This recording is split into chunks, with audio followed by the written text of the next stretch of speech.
생각이 들었으면 피고인 부하에게 책임을 전가하시는 건 아니죠? 아니 그 얘기를 하는 게 지금 아니에요.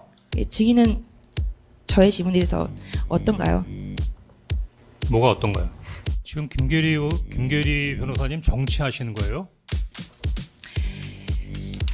논리의 비약이십니다.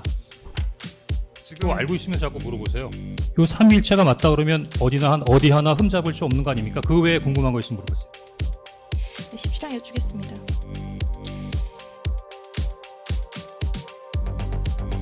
내곡동에서 국회까지 시간이 보통 얼마나 걸리나요? 그 네이버 길찾기를 한번 찍어보세요. 네. 알겠습니다. 근데 참고로 국정원 차량은 버스 전용 사선을 탈 수 있습니다. 알고 있습니다. 네. 그거 알고 있으면 자꾸 물어보세요.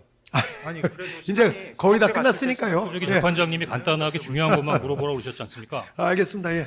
여인영 방첩사령관도 증인한테 이런 실시간 위치 추적 부탁하는 거 보니까 이 친구 이거 좀 이상하네라는 생각이 들었으면 피고인 부하에게 책임을 전가하시는 건 아니죠? 아니 그 얘기를 하는 게 지금 아니에요.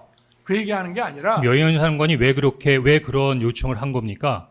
아니 지금 뭐 입장 곤란하시면은 네. 답변을 안 해도 좋은데 네, 지금 그런 얘기하는 것이 아니고 네, 그러니까 저 대통령이 수사를 모르는 사람도 아닌데 내가 그걸 물어보는 거예요. 정말 답변하는 거를 원하십니까? 아니, 말씀해 예. 주세요. 평소 같으면은 당연히 합법적인 절차를 통해서 해야 되는 네. 분이기 때문에 영장이 필요하겠죠. 네네. 근데 비상계엄이 발령됐고 네. 여인영 사령관이 14명의 정치인이나 주요 인사들을 체포하는 것은 이미 탈법적인 상황이지 않습니까?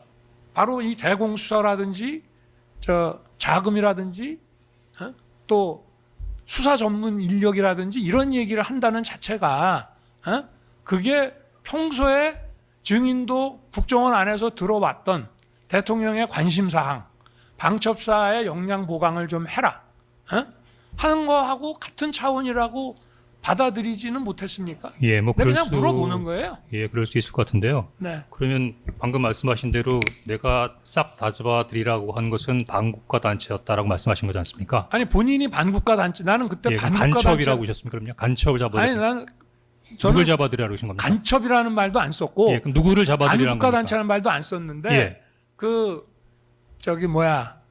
내 그 계엄 선포 담화문을 보고 네.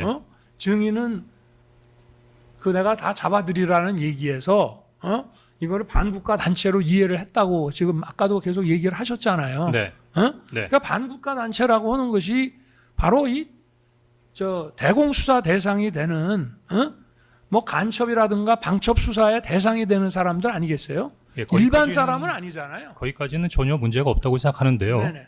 그 이어서 53분의 통화가 끝난 다음에 58분과 23시 06분에 여인영 사령관이 저에게 소위 체포자 명단을 불러주면서 제가 보기엔 문제가 생기는 것 같습니다. 아니 그러면 그게 그러면 저기 이재명, 예, 됐습니다. 우원식, 한동훈이 예. 반국가 단체나 간첩은 아니지 않습니까? 증인이 만약에 해임되지 않고 네, 1차장 자리에 그대로 있었다면 네. 그래도 이렇게 했을 거로 생각이 됩니까? 증인은?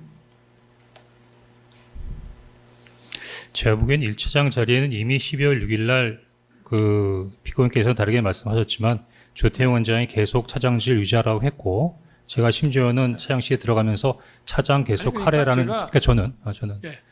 근데 그거보다는 그 12월 6일 날 정보위원장부터 전화가 왔는데 그럼 정보위원장이 그러니까 조선일보에 그 관련된 기사가 나고 정보위원장한테 전화가 왔으면 방금 말씀드리려면 그럼 정보위원장한테 거짓말하거나 숨겨야 됐다라는 말씀이십니까? 아니 그러니까 그다음 12월 6일 날. 12월 5일 날 네. 해임 통보를 받았잖아요. 네. 근데 해임 통보 받기 전에 이제 7시 47분에 김태효 그 차장한테 보내는 그 문자하고 이런 걸 다 감안했을 때 네.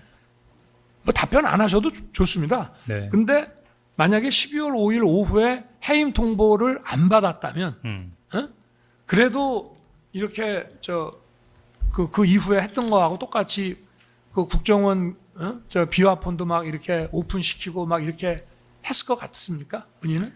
방금 대답 안 해도 된다고 하셨는데 그냥 대답 안 하고 가는 게 나을 것 같은데 제가 드리시고 싶은 말이 있긴 합니다. 예. 이상입니다. 대통령이 종북 세력을 척결하겠다고 계엄을 선포했는데 박선원 의원과 같은 야당 의원에게 주의를 받고 지시를 받는 행위를 하였나요? 우리 김계리 변호사는 박선원 의원을 종북 세력과 박무단체 요원으로 지금 말씀하시는 겁니까? 정치적 중립과 관련해서 야당 의원에게 지시를 받는 것을 여쭌 겁니다. 어떤 지시를 했습니까? 김계리 개헌과 변호사 저 관련해요. 지난번 헌재에서도 똑같은 질문했던 거 기억합니다. 그렇죠? 저도 TV만 보고 있습니다. 네. 제가 다시 그래야만 무슨 일인가요? 라고 물어봤고 저도 TV만 보고 있습니다라고 했는데 제가 저게 가만히 무슨 있으라고 지시이고 지시를 하지 않았습니까? 그래야만 합니다라고 박선원이 증인에게 그래야만 지시를 합니다라는 했고 건 지시가 아니라 그냥 자기 생각을 얘기한 거죠. 또 한 가지는 네, 알겠습니다. 그 시간에 알겠습니다. 박선원 의원만 저한테 연락이 왔나요? 여당 의원은 연락 안 왔나요? 당시 여당 의원은? 억대 대북 공작금의 전용을 문제 삼아서 고발 조치하겠다고 했고 증인은 빼고 김모 특보만 고발하겠다고 해서 박선원에게 약점 잡혀 있는 것이 아니냐라는 취지의 질문을 했던 것이거든요. 근데 증인은 이제 제가 이런 취지의 질문을 하니까 90억 상당의 대북 공작금 횡령 의혹에 대해서 답변을 했었거든요. 증인은 저의 질문에 대해서 어떤가요? 뭐가 어떤가요? 그 김모 특보와 관련해서 박선원에게 이런 약점을 잡혀 있는 것은 아닌가요? 아, 박성은 의원이 김모 특보만 고발한다 하고 저는 고발하는 거에 뺐으니까 네, 뭐 저를 봐준 게 아닌가? 네. 뭐 그 얘기죠. 네. 사실이 아니기 때문에 저는 언급하지 않은 걸 수 있지 않습니까? 네. 지금까지도 저는 여러 가지 부분에 파랑 오보나 여쭙겠습니다. 주변에 의혹이 있었지만 한 번도 이런 거와 관련돼 갖고서는 문제가 된 적이 없고 국정원도 수차 여러 번에 걸쳐서 사실과 다르다는 부분을 확인한 바 있습니다. 네, 알겠습니다. 있습니까 없습니까? 그러니까 답변 안 하셔도 돼요. 어떤 상황인지 알아야 제가 답변을 할 거 아닙니까? 아니 그러니까 그것만 확인해 주시면 됩니다. 이 기사에 나와 있는 내용이 사실입니까 아닙니까? MBN에 나온 기사와 노컷뉴스는 오보라고 말씀드렸고요. 예, 그러면 지인 명의로 가정채를 산 적이 없다 이렇게 이해해도 뭐와 되겠습니까? 관련된 부분에 대한 내용입니까? 그러니까 답변을 하십시오. 거기에 그런 내용이 있습니까? 예. 예. 국정원에다 물어보세요. 그럼 전 전직 직원이니까. 아니 그러니까 증인 산 적이 있습니까 없습니까? 그것만 말씀하세요. 국가정보법에 의하면 인원과 임무 편제에 대해서는 얘기하지 않도록 되어 있는데 네. 지금 변호사는 저야로 하여금 국가정보법을 위반하라고 지금 말씀하시는 겁니까? 지인 명의로 산 적이 있습니까 없습니까? 저 이제 물어보시라고 말씀드렸지 저 않습니까? 송 변호사님 여기까지 하시죠. 제가 보기에는 뭐 말씀하시는 거를 하고 오보라고 말씀드렸잖아요. 헌재 법정에서 조태용 국정원장에 대한 증인 신문이 끝나고 난 이후에 박지원 의원이 페이스북에 이런 포스팅을 하였습니다. 그 홍 차장이 직접 제게 청탁을 한 것이 아니고 주영 대사를 역임하신 전 국정원 간부가 6번에서 7차례 청탁을 하였고 인사 청탁을 저에게 하였고 거절한 것이 전부입니다. 그래서 저는 인사 청탁이나 했다면 홍 차장을 질책했고 대북 공작금 유용 비리 의혹에 대한 저의 질문에 홍 차장은 대면 보고하겠다고 답변, 이후 의원회관에서 설명을 드린 게 전부입니다. 라고 하여 이런 공작금 유용 비리 의혹이 정보위에서도 의혹이 제기된 게 맞죠? 그럼 정보위에서 이런 내용들이 진행돼서 아직까지 문제가 없으면 정보위에서 클리어가 됐다는 뜻이네요? 국정원이 우크라이나에 인원을 파견한 것은 북한이 러시아에 파병을 한 것과 관련해서 정보를 수집하고 안보에 대응하기 위한 것이죠. 예, 그렇죠. 증인은 해외 안보 정보 수집과 관련한 업무를 하는 우크라이나 파견에 아무런 관련이 없는 국내 금융 파트에서 근무하는 김병기 국회의원의 아들을 데리고 갔죠. 다시 한번 말씀해 주십시오. 증인 우크라이나 파견에 김병기 국회의원의 아들을 데리고 갔죠. 김병기 의원의 아들이 저희 직원인데요. 직원을 아들인데 데리고 갔죠. 직원을 데리고 갔는데 예, 직원을 데려갔죠. 보통은 관련이 있는 해외 안보를 담당하는 직원을 데리고 갈 텐데 예. 김병기 아들은 그 해외 안보를 담당하는 직원이 아니라 국내 금융 파트에 근무하는 직원이 아닙니까? 경제안보팀이 경제안보를 담당하는 팀이 있었죠. 네, 예, 국내 그래서 경제안보를 담당하고 통상은 있죠. 방금 맞죠? 아니, 네. 제가 설명하려는데 아니, 설명할까요? 맞죠? 국내 뭐가 맞아요? 그러니까 설명할 시간은 주셔야죠. 예, 증언하실 시간은. 예. 그러니까 제가 말씀하십시오. 보기에는 김병기 의원의 아들을 우크라이나에 데려갔냐? 예, 데려갔습니다. 왜 데려갔냐? 우리 직원이니까. 그 해외와 관련이 없지 않냐? 아니, 제가 차장으로서 해외 담당 부서뿐만 아니라 북한 정보 부서도 데려갔고요. 그다음에 향후에 우크라이나와 관련된 부분으로 어떤 향방으로 갈지 모르니까 우크라이나 관련된 부분에서 경제안보 관련된 정보의 수집도 필요한 것 같아서 경제안보계 몇 명을 출당팀에 포함시켜라 라고 했는데 그 직원이 거기에 포함돼서 온 것이기 때문에 우리 김계리 변호사가 얘기하고자 하는 그 취지와는 전혀 관계가 없다는 부분을 강조하겠습니다. 통상 파견에는 베테랑 요원인 2급 내지 3급 요원을 데리고 가는데 김병기 국회의원의 아들은 5급에 불과하죠. 그렇지 않죠. 뭐 다 늙은이만 데려갑니까? 도리어 혼자 전쟁터에 가는데 팔팔한 직원들 데려가야죠. 네. 이 기사는 김병기 의원의 아들은 국정원 공채에서 3번 탈락했는데 다음 장. 3번 탈락했는데 2번은 필기에서 탈락한 것으로 알려졌다면서 2016년 10월경 이병호 원장이 비서실장이었던 홍정원 1차장이 압력을 행사해 김병기 의원 아들을 특별 채용했다는 사실을 보도하고 있습니다. 어떤가요? 지금 김계리 변호사님 정치하시는 거예요? 저 스카이데일리 이번에 폐간된 언론 아닙니까? 의혹 다음에 저기 아까 그 헤드라인에 보면 국정원에서 부인했다고 나오는 내용이지 않습니까? 다 끝난 얘기인데 왜 자꾸 그걸 들추시면서 네, 알겠습니다. 저한테 더 씌우려고 그러세요? 네, 방금 알겠습니다. 전에 나왔던 그 헤드라인 있는 그 기사 올려봐 주십시오. 좀 전에 바로 이 직전에 국정원 사실 아냐라고 했다고 했지 않습니까? 언론에서는 네, 그럼 물론 다시 오보가 한번 있을 수 여쭙습니다. 있는데 김병기 의원의 아들이 국정원 공채에서 3번 탈락했는데 2번은 필기에서 탈락한 것이 맞습니까? 그때 제가 비서실장이지 인사처장이나 기조실장이 아닌데 왜 그걸 저한테 뭐라고 일하십니까? 저는 원장이 비서실장이지 뭐 인사와 관련된 부분에 있어 뭔가 관여하는 사람이 아니거든요. 제가 인사처장이나 기조실장이나 총무국장이면 저렇게 했을 때 약간의 의혹을 받을 수 있지만 전 비서실장이었어요. 제 질문은 김병기 국회의원의 아들이 국정원은 사실이 아니야라고 답했습니다. 아니요. 저도 아니라고 생각합니다. 증인이 개입했냐라는 것을 질문하는 것이 아니라 김병기 국회의원의 아들이 2번은 필기에서 탈락했냐라는 것을 질문한 그 것입니다. 관련된 내용을 보도했던 스카이데일리는 얼마 전에 수많은 오보로 폐간된 언론입니다. 제 질문은 김병기 국회의원의 아들이 2번은 잘 필기에서 모르겠습니다. 네, 제가 알겠습니다. 인사처장이 아니라고 넘어가겠습니다. 이 지금 김병기 의원이 지금 제가 지금 자료화면을 제시 못했는데 김병기 의원이 증인과 그 대통령과의 비아폰 내역도 공개를 당일날 했었는데 증인의 메모가 만약에 존재를 했다면 이날 공개를 했으면 되는 건데 왜 공개를 하지 않았죠? 아, 그 공개를 안 한 게 좀 궁금하시죠? 제가 분명히 여러 번 얘기했는데 아마 듣고 잊어버리시거나 아니면 놓치신 것 같은데 제가 그날 아까 보이시는 대로 간단하게 정보위 가기 전에 몇 장으로 메모를 또 갖고 왔죠. 그래서 메모를 가지고 간 거를 쭉 읽으면서 설명을 했고 그다음에 대부분 저렇게 수첩에다 받아 적으셨어요. 그다음에 제가 이런 메모도 있다고 그랬었는데 그 메모 관련된 부분으로 다른 분들이 관심을 안 가지셔서 사진을 찍지도 않고 크게 관심을 갖지 않으셨어요. 다만 그거는 홍장원 차장의 주장이 아닙니까? 라고 해서 제가 통화 내역을 보여주니까 그 통화 내역에 주로 꽂혀갖고 거기에만 관심을 가졌던 것 같습니다.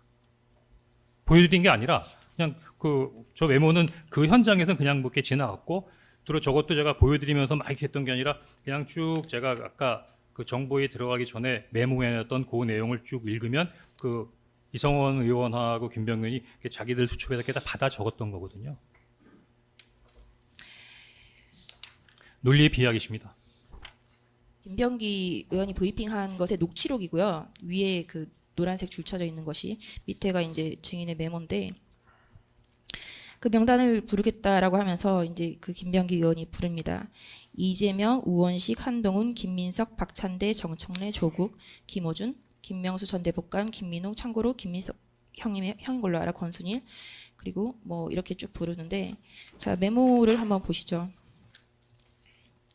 2024년 12월 6일 날 이 메모가 존재를 했다면 증인이 정보위에서 이 진술을 할 때 이 메모를 순서대로 아마 읽었을 겁니다. 그것이 통상적인 사회 통념상 상식적으로 그렇게 읽었을 거예요. 이 메모를 순서대로 좌측 위에서 아래대로 읽는다면 이재명, 우원식, 한동훈, 김민석, 김어준, 조국 그리고 다시 위로 올라가서 박찬대, 정청래, 김명수, 김민웅으로 되어야 됩니다. 그리고 다시 위에서 우측에서부터 쭉 읽는다면 이재명, 박찬대, 정청래, 우원식, 한동훈, 김명수, 김민석 이런 식으로 읽어야 돼요. 근데 순서를 다시 보시죠. 지금 김병기 의원이 브리핑하는 순서를 보시면 빨간색으로 그어주세요. 이재명, 우원식, 한동훈, 김민석 다시 위로 올라가서 박찬대, 정청래, 조국 다시 맨 밑으로 가서 조국 그다음에 김어준, 김명수, 김민호, 권순일, 성관위원 다시 위로 올라가 성관위원 또 한 명의 성관위원을 불러주었는데 기억을 못하고 그리고 마지막으로 민주노총 위원장으로 다시 돌아갑니다. 이 메모가 존재를 했다면 이런 순서대로 증인이 불러주거나 받아쓰는 거는 있을 수 없는 일이라고 생각이 되는데 어떤가요? 예, 김기리 변호사. 만약에 메모가 존재하지 않았다면 명단은 똑같네요. 순서만 좀 다를 뿐이지. 명단은 똑같잖아요. 이름이 달라졌나요? 헌재에서 검찰 특검에서 질문한 바와 같이 12월 5일 날 어느 정도의 그 체포 명단이 돌았고 증인이 경질이 되자 정부에 가서 우리 보좌관 불러다 물어보세요. 자, 시간. SKT 통신사의 통화 내역으로 22시 58분과 23시 06분이 남아 있습니다. 장소. 조태영 원장이 공개한 CCTV에 홍장원이 국정원 청사에 있었다는 게 확인이 됩니다. 또 하나 12월 3일 날 11시 6분에 관련된 메모를 하고 보고 옮겨 쓰라고 했던 보좌관이 목격자이자 증인입니다. 요 3일체가 맞다 그러면 어디 하나 흠잡을 수 없는 거 아닙니까? 그 외에 궁금한 거 있으면 물어보세요. 네, 17장 여쭙겠습니다.